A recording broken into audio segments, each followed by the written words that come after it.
air keran di Indonesia itu tak bisa langsung diminum. Dan setelah gue baca ini, bahwa gue sadar ternyata sesimpel air keran yang tak bisa diminum itu berkaitan satu sama lain tentang bagaimana keputusan politik, kebijakan dalam seluruh bidang, sosial, ekonomi, budaya, politik. Gue lagi di Jogja, dan ini pertama kalinya gue ke Jogja. Gue juga tujuan utamanya adalah menikmati indahnya belajar bareng orang-orang yang ada di Jogja. Teman-teman yang ada di Jogja, yaitu di Universitas Negeri Jogja.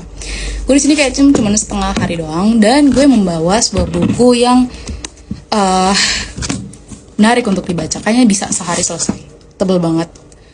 Ini tuh judulnya Riset Indonesia. Penulisnya pasti tahu lah, orang-orang hebat di belakang ini. Dan ada satu kalimat yang cukup sangat menarik di belakang bukunya. Mengapa air keran di Indonesia itu tak bisa langsung diminum. Dan setelah gue baca ini, bahwa gue sadar ternyata sesimpel air keran yang tak bisa diminum itu berkaitan satu sama lain tentang bagaimana keputusan politik, kebijakan dalam seluruh bidang, sosial, ekonomi, budaya, politik. Ini itu berkaitan dengan keputusan politik. Dan keputusan politik itu bergantung pada apa? Bergantung pada bagaimana pertarungan antara pejabat politik dengan politikus. Di dalam buku ini, itu ngejelasin, jika para politikus dibiayai oleh konglomerat yang salah satu bisnisnya adalah air minum kemasan, maka mereka yang terpilih berpotensi untuk membuat kebijakan yang dapat menguntungkan donaturnya.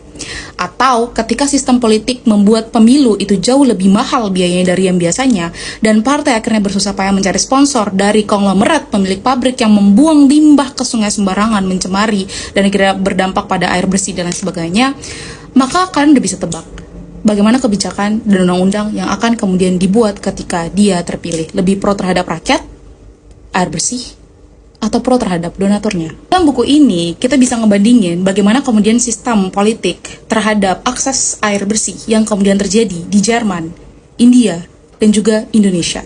Kalian tahu kan, kalau misalkan di Jerman itu ada sebuah sungai di mana di musim panas orang-orang itu berjemur di pasir, kemudian berenang, ada juga yang kemudian duduk manis, dan memancing.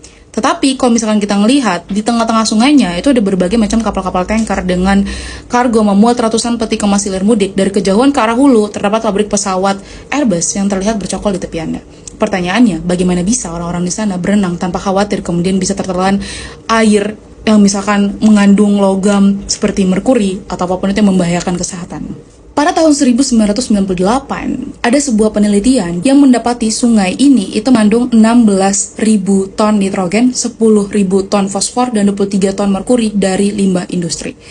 Tapi, kebijakan yang diambil itu cukup sangat mencengangkan karena nggak ada negara kita. Setelah tembok Berlin runtuh, pemerintah Jerman kemudian menutup banyak sekali pabrik-pabrik berteknologi tua di bekas Jerman Timur. Mereka lalu menerapkan peraturan lingkungan yang cukup